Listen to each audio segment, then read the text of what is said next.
Assalamu alaikum friends, welcome to my YT channel. Today's recipe is chicken fried rice. For this I have already cooked the rice like how you cook the normal rice.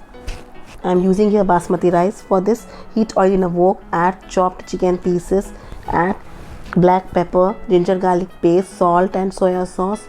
Mix all well, saute it for about a minute. Once the chicken is done, keep it aside.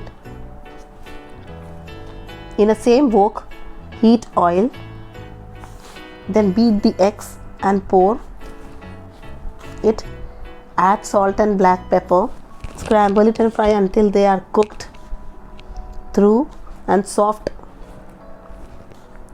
Remove it in a plate. Again in the same wok, heat oil, add chopped green chilies, add finely chopped onions, ginger garlic paste,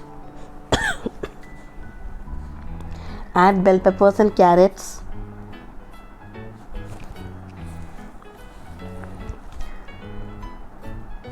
stir fry for 1 to 2 minutes.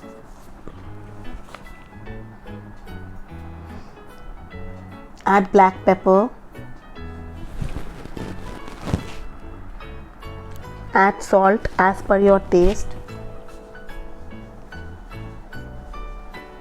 add soya sauce, stir fry for a minute. Now add the rice, soya sauce, mix well and add the chicken and the eggs. Taste and add more salt or soya sauce. Fry until rice turns hot. Add spring onions, greens. Serve hot. Once done, serve in a plate. It's ready. Like, share and subscribe. Jazakallah.